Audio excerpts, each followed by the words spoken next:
Jenius Medis. Lanjut lagi, jangan lupa like, komen dan share cerita ini ke media sosial yang sahabat punya. Terima kasih. Bab 716-720. Hingga saat ini, ia masih belum yakin dan menganggap kesembuhan Jericho Lee hanyalah keberuntungan. Setelah mendengar ini, wajah Dong Sueming berubah drastis. Dia berdiri dan berkata, apakah kamu yakin? Mendengar nadanya yang tiba-tiba menjadi mendesak dan gugup, Dong Kai Biao merasa bingung, kakak laki-laki, ada apa denganmu? Jawab aku, apakah kamu yakin kamu benar? Dong Sueming mengertakkan gigi. Tentu. Aku tidak mengatakan sepatah kata pun. Dong Kai Biao tidak mengerti mengapa Dong Sueming begitu gugup, tapi dia secara akurat menggambarkan penampilan Jericho Lee, meskipun dia membencinya. Sialan, Dong Sueming mengutuk diam-diam. Apa yang tidak ingin dia lihat terjadi? Dia sangat yakin bahwa orang yang berkonflik dengan Dong Kai Biao adalah Jericho Lee. Kakak laki-laki, ada apa? Kamu membuatku bingung. Ayah mertua Dong Kai Biao dan kedua biksu itu bingung. Bagaimana perasaannya bahwa Dong Sueming salah hari ini? Dong Sueming tidak tahu harus berkata apa. Dong Kai Biao dimarahi dan bingung. Apakah dia mendapat masalah? Tidak mungkin, bukan. Tidak punya mata. Pergi dan provokasi dia. Tahukah kamu siapa dia? Dialah yang tidak mampu kubeli. Tidak, harus dikatakan bahwa hanya sedikit dokter di dunia yang mampu membelinya. Nada bicara Dong Sueming rumit. Dong Kai Biao konyol. Saudara bela diri, apakah ini tidak mungkin? Seberapa besar anak itu? Dia tidak percaya. Katakan kamu bodoh, kamu benar-benar bodoh. Tidak bisakah kamu menebak siapa dia sekarang? Aku sudah bilang sebelumnya, kamu lupa. Apakah kamu pikir aku tidak mendengarkanmu? Dong Sueming benci kalau besi tidak terbuat dari baja.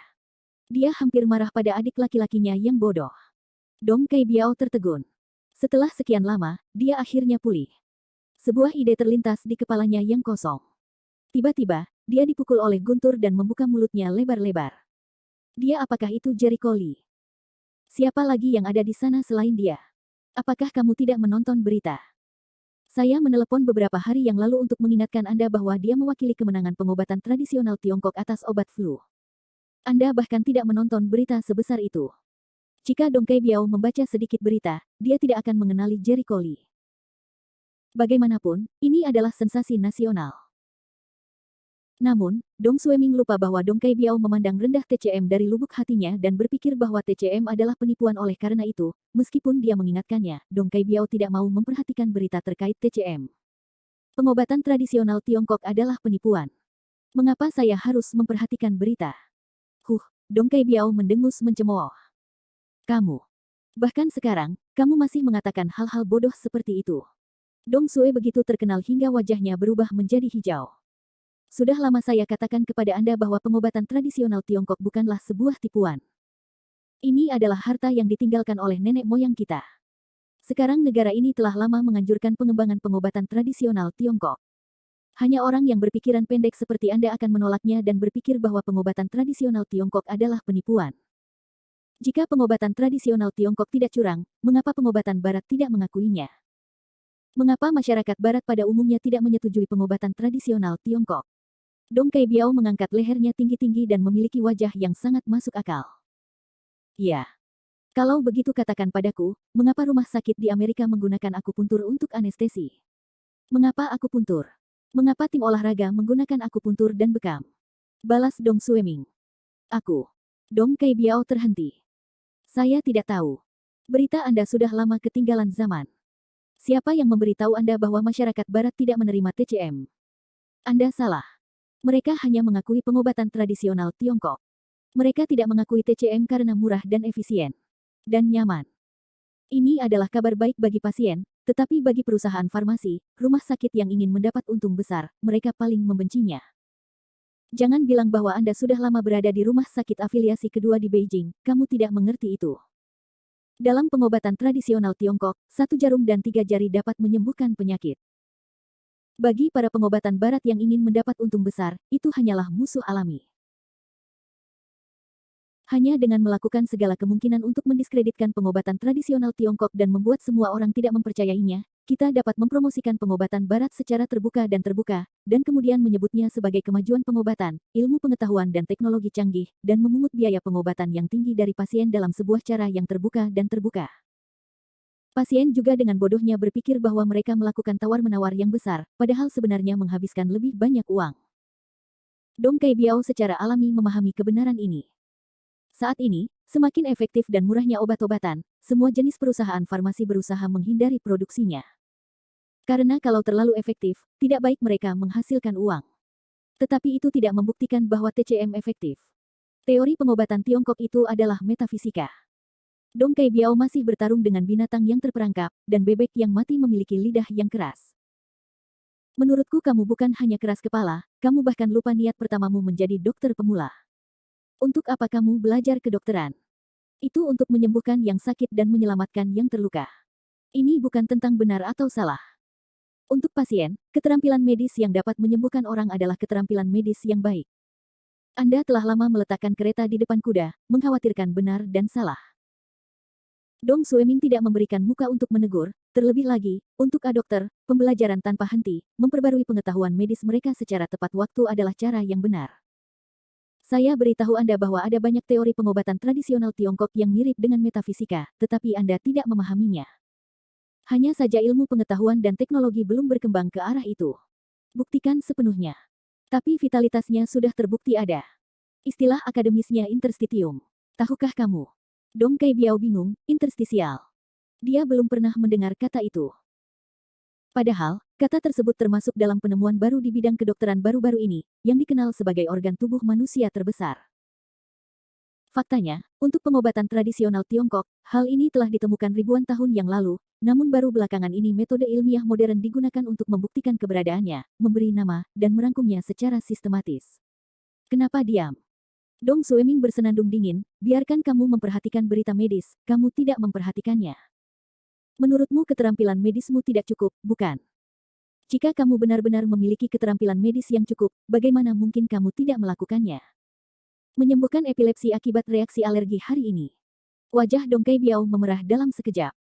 Bahkan jika dia memiliki 10.000 orang yang tidak yakin, dia harus menyerah pada rangkaian senjata Dong Sueming Zhu. Karena ada satu hal yang Dong Sueming benar sekali. Keterampilan medisnya saja tidak cukup. Jika dia benar-benar cukup kuat, tidak akan ada pemandangan konyol pagi ini. Baiklah. Biar saya beritahu Anda, jika Anda seorang dokter yang baik, yang mana yang bukan pengobatan Tiongkok dan Barat. Hanya mereka yang tidak pandai belajar yang dapat dengan mudah menyangkal satu hal dan menahan yang lain. Baik bagi Anda untuk menjadi dokter kepala di rumah sakit afiliasi, tetapi menurut peringkat pengobatan tradisional Tiongkok, Anda bahkan mungkin tidak memenuhi syarat sebagai dokter Ming.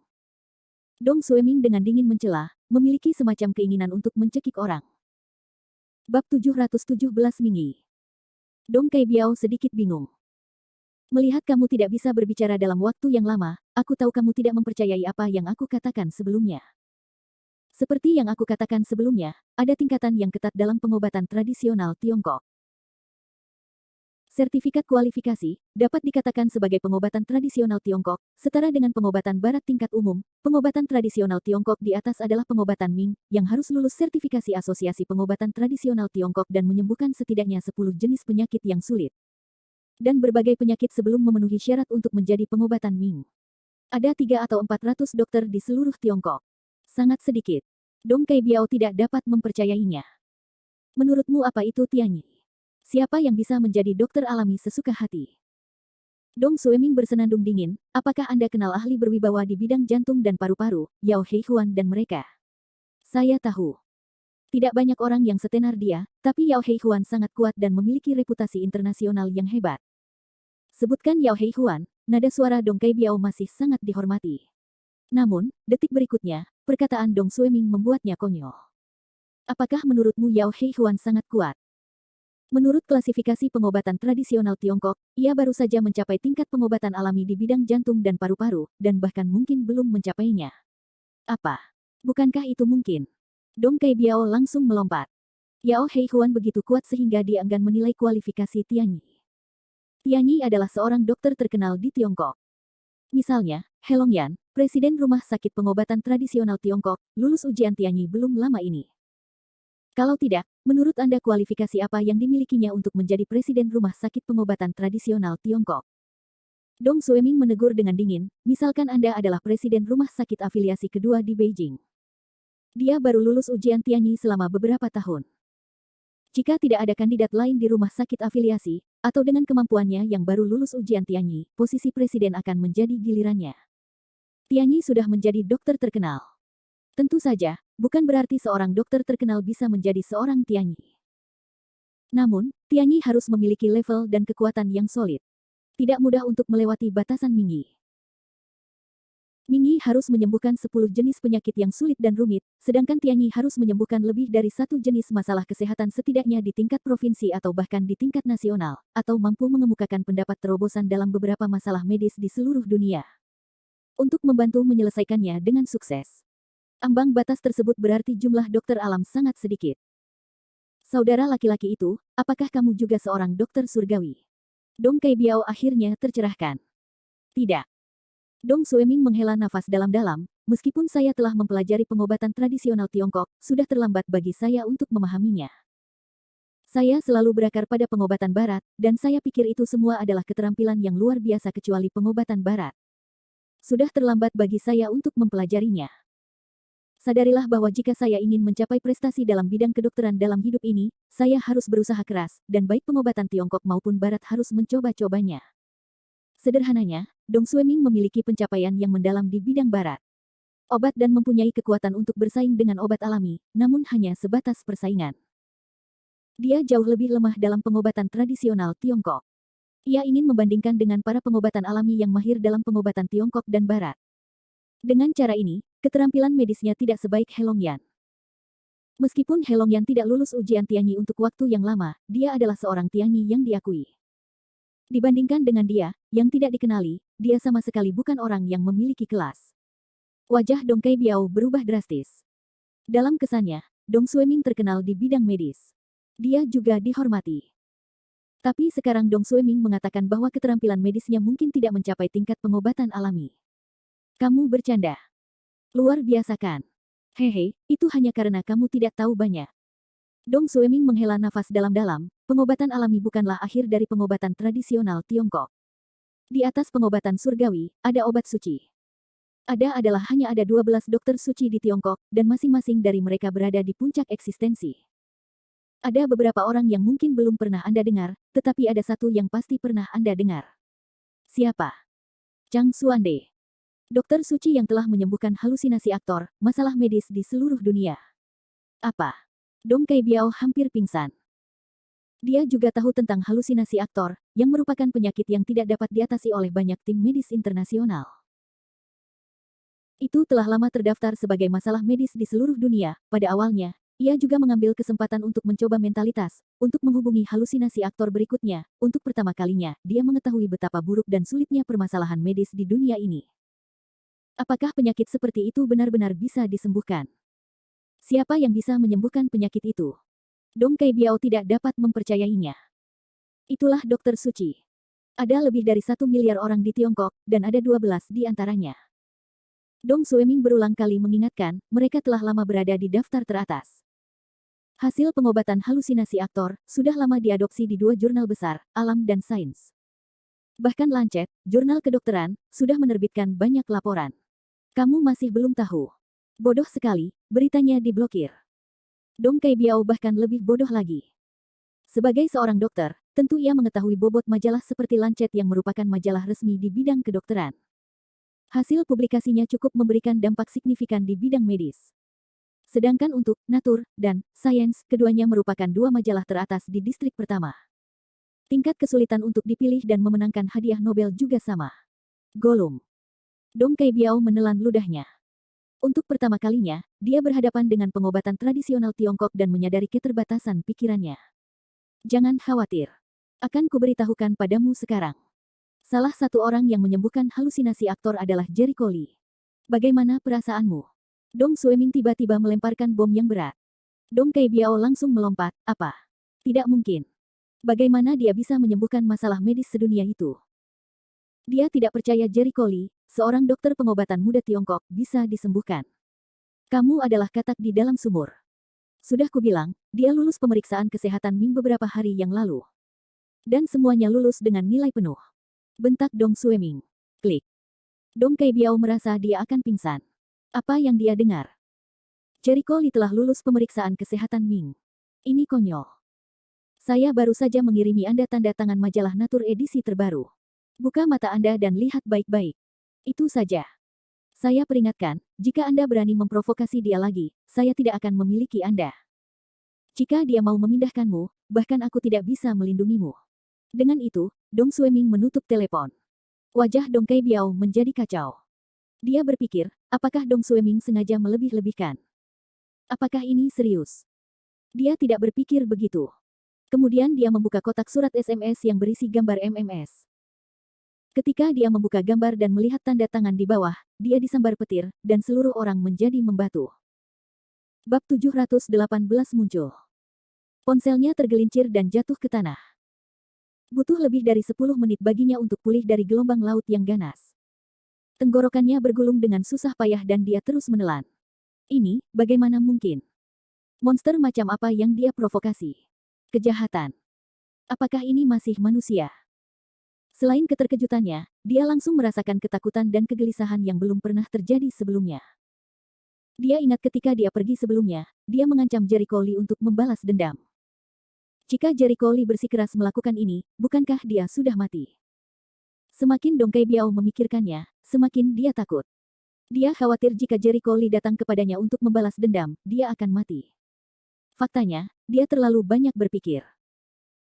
Meski Jericho Lee sudah tidak perawan, balas dendam tidak bisa dihindari, namun ia bukanlah tipe orang yang selalu mengingat semua hal sepele dan peduli pada setiap sen. Ada prioritas. Dia tidak peduli dengan hal sebesar Dong Kai Biao. Namun, dalam beberapa hari berikutnya, Dong Kai Biao merasa tidak enak badan. Setiap hari dia khawatir Jericho Lee akan datang kepadanya untuk mencari masalah, sehingga seluruh orang menjadi gugup dan gugup. Dalam proses perawatan pasien hampir menimbulkan kecelakaan medis. Pada pukul 2 siang, mobil yang diatur oleh Cheng Hai tiba di depan Jericho Lee. Li Sao, ini mobilnya. Apakah kamu akan mengemudikannya sendiri atau aku yang akan mengendarainya? Sopirnya adalah orang yang dapat dipercaya yang diatur oleh Cheng Hai. Dia jujur dan jujur. Usianya sekitar 40 tahun. Jericho Lee berpikir, aku akan mengemudi sendiri. Jika tidak apa-apa, kamu bisa memberitahu Cheng Hai dulu. Aku akan meminjam mobil untuk beberapa hari sekarang. Dia harus bekerja di ibu kota hari ini. Jika dia punya mobil, akan lebih nyaman untuk bepergian. Baiklah. Sopir itu mengangguk dan berbalik.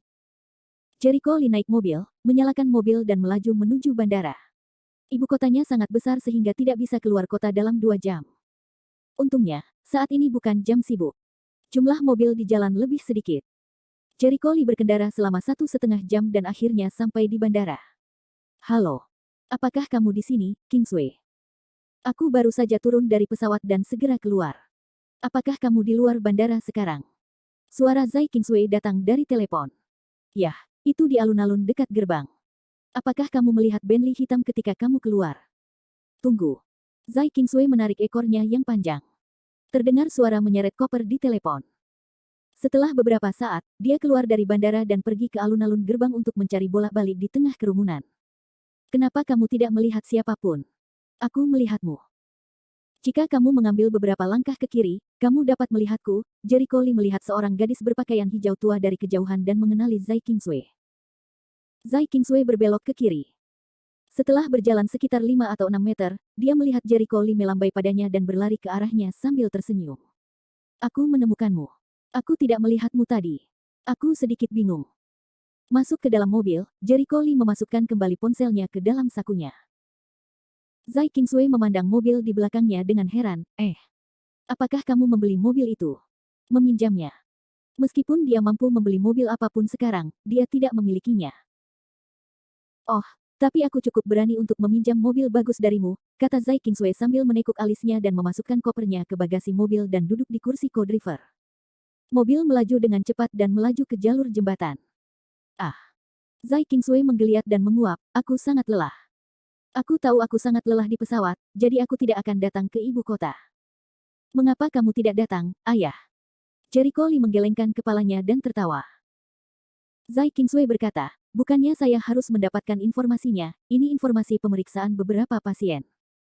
Awalnya, saya bilang saya boleh membiarkan orang-orang di ibu kota mengirimkannya kepadanya. Tidak tahu apa yang dia pikirkan menurutnya, meskipun rekam medis itu penting, dia tidak perlu pergi ke sana secara langsung. Zai Suo membuat keributan.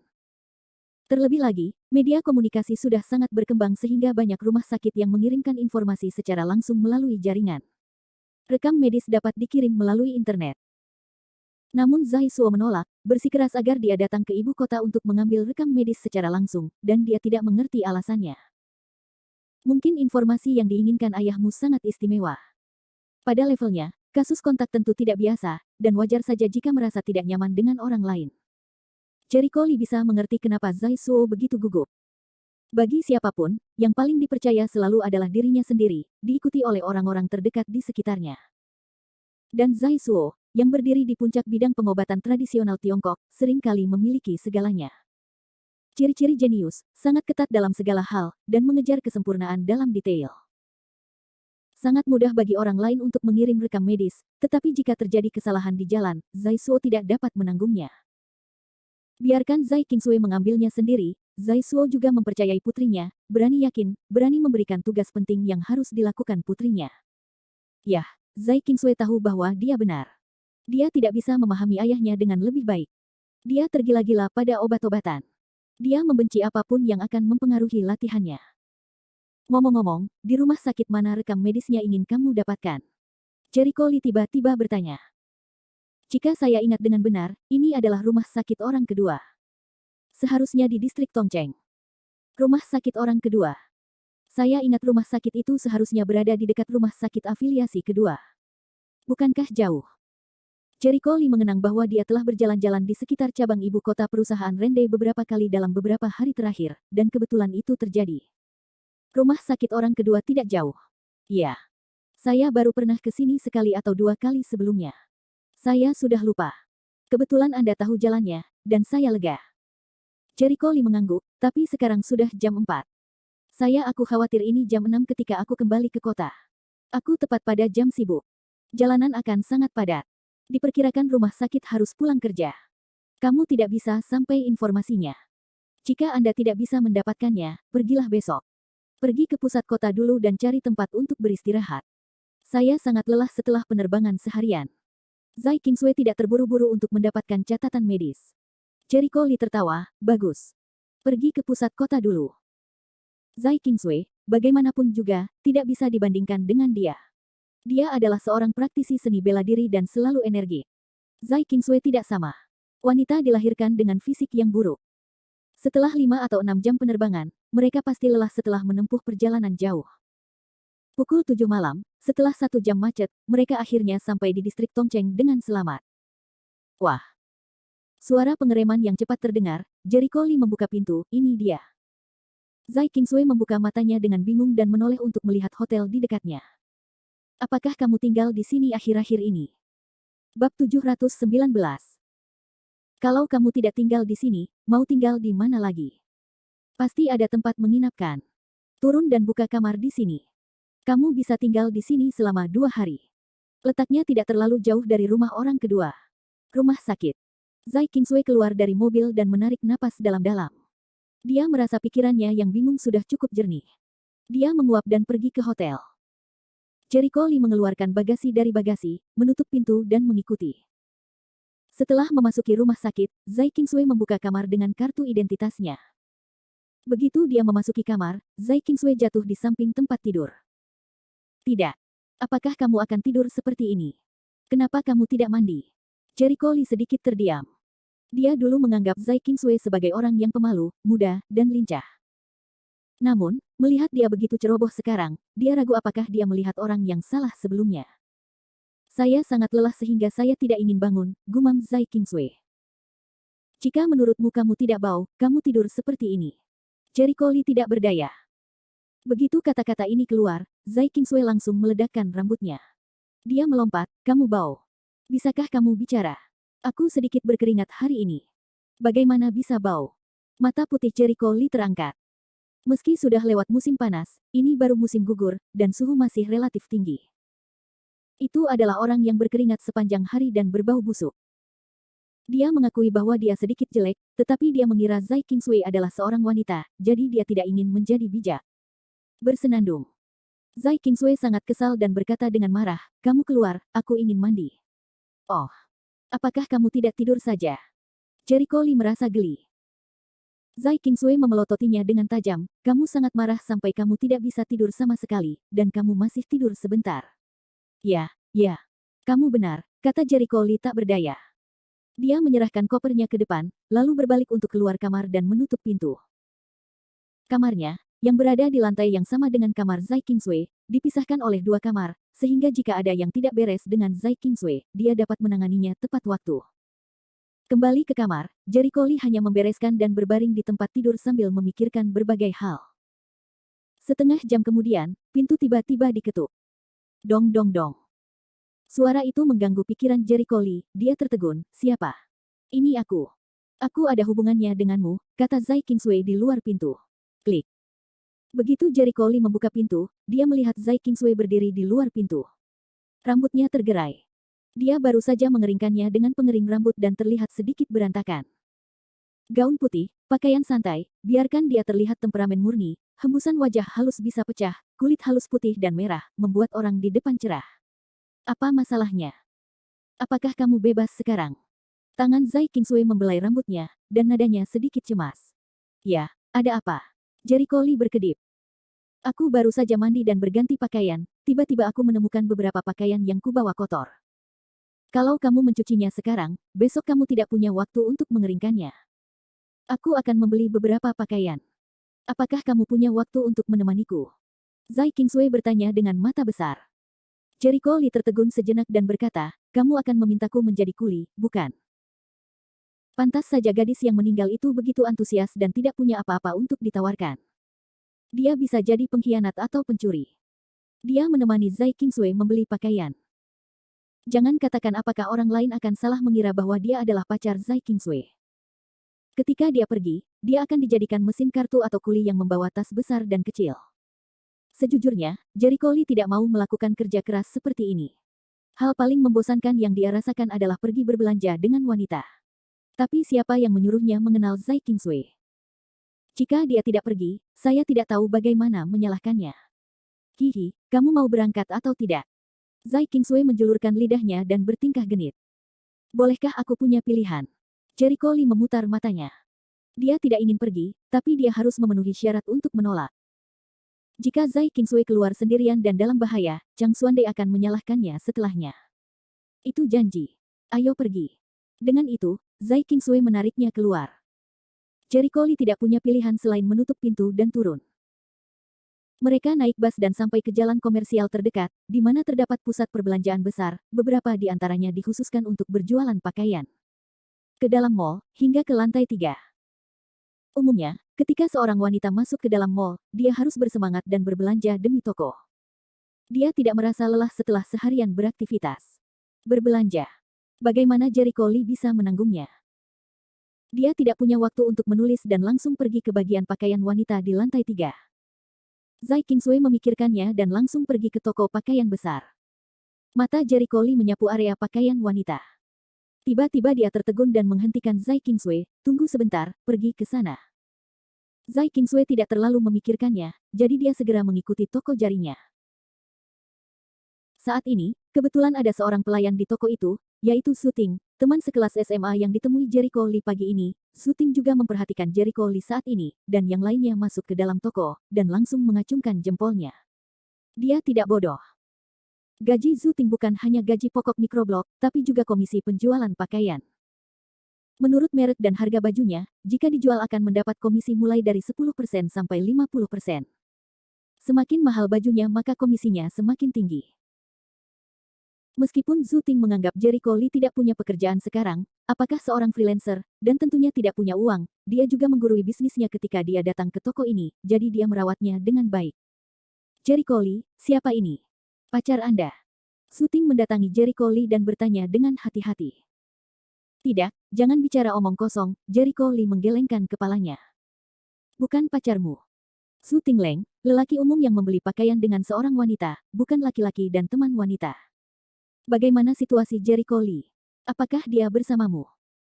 Begitu Jericho Lee melihat ekspresinya, dia tahu bahwa dia sedang berpikir miring, jangan berpikir begitu. Saya berteman dengannya. Oh, teman, saya mengerti, kata Su Ting. Saya memahami ekspresi wajah. Secara umum, teman memiliki hubungan yang berbeda. Jericho Lee tidak bisa berkata-kata.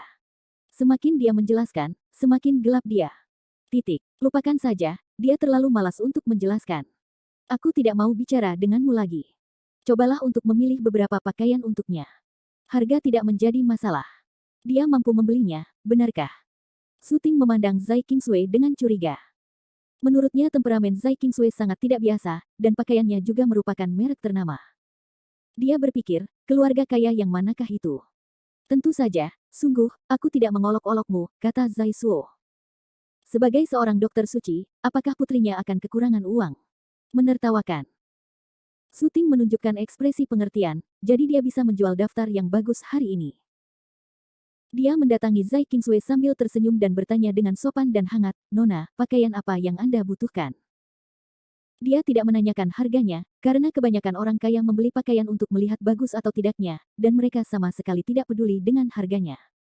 Semuanya di bawah 5 angka. Aku terlalu malas untuk menggerakkan kelopak mataku. Dan ketika dia melihat ke arah Zai Qingsui, dia tampak ragu-ragu. Bab 720. Zai Qingsui berpikir, saya ingin jenis pakaian yang menonjolkan temperamen saya dan lebih formal. Su Ting tertegun, menatapnya dan berkata sambil tersenyum, Nona, kamu sudah sangat cantik. Kamu terlihat bagus dengan pakaian apapun yang kamu kenakan. Zai Qingsui terlihat sangat luar biasa, bahkan dibandingkan dengan bintang film itu, Dusi tidak kalah. Dia memiliki dasar yang bagus dan bisa memakai pakaian apapun dengan buruk. Tidak, itu terlalu santai. Zai Qingsui menggelengkan kepalanya berulang kali, gaun mana yang paling bermutu tinggi yang kamu miliki di sini? Hal ini membuat Su Ting sedikit terkejut. Meski uang keluarga kaya pada umumnya memang boros, mereka juga bisa mengeluarkan uang dengan ijazah. Jarang sekali Zai Qingsui langsung menanyakan yang termahal dan mewah. Apakah dia berasal dari keluarga baik-baik? Nona, pakaian paling mewah di sini semuanya dirancang dengan pakaian formal dan unik. Harganya sangat tinggi. Dia sebaiknya memastikan situasi ekonomi Zai Qingsui dan aman. Sudahlah. Ajak aku melihatnya. Zai Qingsui tidak peduli. Pada saat yang sama, dia menoleh ke Jericho Lee tidak jauh dari sana dan menangis, Jericho Lee, jarang sekali datang ke sini. Apakah kamu tidak membeli jas? Tidak, aku akan memakai jas ini dengan baik, Jericho Lee gemetar. Kepalanya. Dia tidak peduli dengan pakaiannya. Apa bagusnya? Pakaianmu sangat biasa. Orang-orang bergantung pada pakaian. Zai Qingsui mengedipkan matanya dan berbalik ke arah Su Ting dan berkata, baiklah, kamu bisa mengambilkan beberapa pakaian untuknya sesuai dengan bentuk tubuhnya. Tidak membutuhkannya. Jericho Lee menghentikannya tepat waktu. Ini hanya beberapa pakaian. Bukannya saya tidak mampu membelinya. Seolah-olah kamu membantuku hari ini, Zai Qingsui berkata pada dirinya sendiri, tidak memberi Jericho Lee kesempatan untuk menolak. Jericho Lee tidak bisa berkata-kata. Zai Qingsui menoleh dan berkata, ambilkan jas untuknya dulu, aku akan membelinya nanti.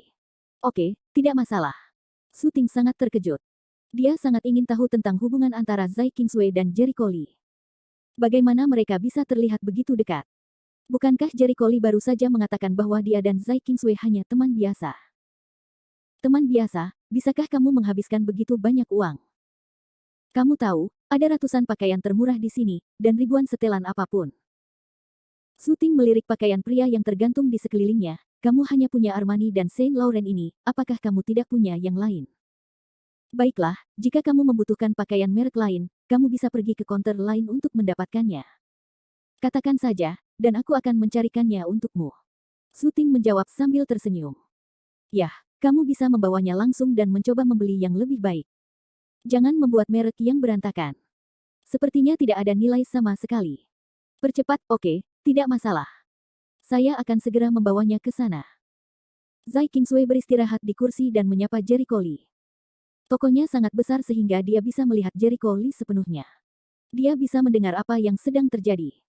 Su Ting berjalan ke arah Jericho Lee, tampak iri dan terkejut, tut orang kaya itu berbeda. Mereka sangat murah hati. Semua jenis merek terkenal. Merek umum tidak menarik perhatian. Saya berkata, apa hubungan Anda dengannya? Mengapa apakah dia ingin membelikanmu pakaian? Hatinya seperti cakaran kucing. Jika dia tidak bisa mendapatkan jawaban atas pertanyaan ini, hatinya terasa gatal. Jericho Lee mengangkat bahu, dia hanya mendadak saja, tidak peduli. Faktanya, dia juga memahami ide Zai Qingsui. Latar belakang keluarga Zhai Qingsui sangat luar biasa, dan dia memiliki tingkat kemampuan yang baik dalam mengonsumsi makanan ringan. Di mata orang lain, puluhan ribu baju hanyalah barang murah untuk dibeli. Tidak masalah jika orang biasa pergi ke pasar sayur untuk membeli 1 kilo sawi putih atau seikat daun bawang. Tentunya di mata orang awam pasti cukup mengejutkan. Hai. Jika kamu tidak mengatakan itu, aku ragu kamu adalah pacarnya. Jika orang kaya seperti dia menemukannya, dia akan sangat bahagia. Su Ting iri. Jericho Lee menggaruk bagian belakang kepalanya, tidak berlebihan kan? Itu hanya beberapa pakaian. Kamu terdengar seperti beberapa lusin kios. Jangan mengira jika dia membelikannya untukmu, kamu akan bisa memaksakan diri. Tidak semuanya hanya beberapa helai kain. Apa bedanya puluhan dan puluhan ribu? Berbicara satu sama lain. Su Ting memandang rendah si putih pucat dengan sebelah matanya, dapat yang murah masih laku, gaunnya bisa sama dengan gaunnya. Saya tidak tahu keberuntungan apa yang Anda miliki. Seseorang memberimu pakaian mahal. Lihat apa yang kuberikan padamu pada deser. Jangan katakan apapun, aku tidak mengerti kamu. Jangan berpura-pura di depanku ketika kalian semua sudah akrab. Li Jericho Lee dikalahkan secara langsung, hidangannya pusing. Dengan dia mengatakan beberapa kata kebenaran, tetapi juga orang-orang yang dipaksa untuk berpura-pura. Saya pikir dia temanmu, jadi saya tidak mau tawar-menawar. Jika orang punya uang, mereka tidak bisa membelanjakannya sembarangan. Dengan cara ini, saya akan memberi Anda harga internalnya. Kata Zhu Ting sambil tersenyum. Jericho Lee mengangguk, sebenarnya, itu tidak masalah. Keluarganya memiliki lebih banyak uang daripada yang Anda kira. Dia tidak peduli jika harganya lebih mahal. Itu wanita kaya. Zhu Ting memasang ekspresi aneh di wajahnya. Dia mengira kamu adalah wanita kaya. Pantas saja kamu berani menjadi gelandangan. Wajah Jericho Lee menjadi hitam, pergi. Di mana Anda memikirkannya lagi? Haha, aku tahu. Saya tidak tahu siapa Anda. Zhu Ting berwajah pencuri ayam, itu benar, saya hanya menjual poin mahal, saya mendapat komisi lebih banyak, toh Anda tidak peduli. Baiklah. Mereka mengobrol sambil mereka memilih pakaian mereka. Pada saat ini, seorang wanita paruh baya dengan pakaian profesional datang dengan cepat. Wajahnya tanpa ekspresi dan matanya tidak benar. Beberapa langkah ke depan, melambai ke Zhu Ting, Xiao Ting, ada seorang wanita di sana ada yang sedang belanja baju. Pergi dan hibur dia. Saya di sini untuk menerima pria ini. Kata-kata ini langsung membuat Zhu Ting tertegun, wajahnya menunjukkan ekspresi malu, manajer, ini tidak bagus. Dia sangat enggan, karena manajer datang saat ini, hanya karena satu alasan, yaitu untuk mengambil atas tamunya dan mengambil komisi. Di pusat perbelanjaan, mengambil alih komisi pelanggan adalah praktik umum. Hampir setiap pemandu belanja akan menemukannya. Dalam jargonnya, itu adalah bakti. Gaji umum seorang pemandu belanja terdiri dari dua bagian, yang pertama adalah gaji pokok, dan yang kedua adalah komisi. Gaji pokok itu bagaimanapun, selama Anda tidak diberhentikan, Anda bisa mendapatkannya di pekerjaan biasa, tetapi umumnya gaji pokoknya sangat rendah. Gaji pokok Ting sebagai pemandu belanja lebih dari 1.000, tetapi 2.000 tidak, dalam modal konsumsi yang tinggi ini, gaji pokok lebih dari 1.000 yuan tidak cukup untuk membayar sewa, jadi kita harus mengandalkan komisi, jika tidak, kami akan mati kelaparan, tetapi komisi bukanlah apa yang ingin Anda dapatkan. Ada banyak aturan di industri ini. Setiap pemandu belanja pasti menemukan aturannya, yaitu harus berbakti kepada manajer, atasannya. Ini adalah suatu keharusan. Jika Anda tidak berbakti, manajer akan memberi Anda sepasang sepatu untuk dipakai.